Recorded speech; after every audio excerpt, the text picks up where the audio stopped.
हरे कृष्णा। श्रीमद् भागवत गीता अध्याय 10। श्री भगवान का ऐश्वर्य, श्लोक संख्या 1। श्री भगवानुवाच भूय एव महाबाहु शृणु मे परमं वच यत्ते अहं प्रीयमाणाय वक्ष्यामि हितकाम्यया। श्री भगवान ने कहा, हे महाबाहु अर्जुन, और आगे सुनो।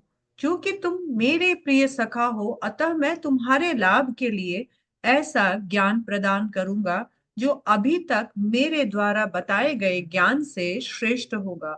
हमने देखा कि भगवान ने लगातार श्लोका चैप्टर नंबर 7, 8 एंड 9 में अपने ऐश्वर्यों के बारे में, यानी एक्स्ट्रा ऑर्डिनरी जो पावर है, उनके बारे में बताया है। इस 10वें नंबर श्लोका में भगवान अपने उसी ऐश्वर्य, एक्स्ट्रा ऑर्डिनरी पावर को और भी विविडली, विशद रूप से बताएंगे। और अभी अभी हमने देखा कि 9वें चैप्टर में भगवान ने ऑलरेडी एस्टेब्लिश कर दिया है कि उनके प्रति भक्ति ही जीवन का चरम लक्ष्य होता है मनुष्य का।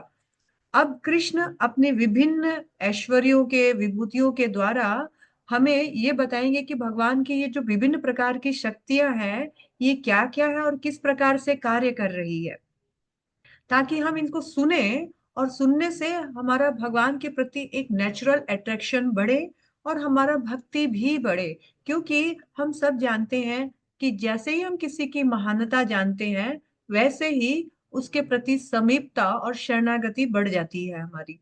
तो ग्रेटनेस से हमारा सरेंडरनेस आता है। इसीलिए भगवान बोल रहे हैं कि मैं तुम्हें बता रहा हूं, मुझसे सुनो।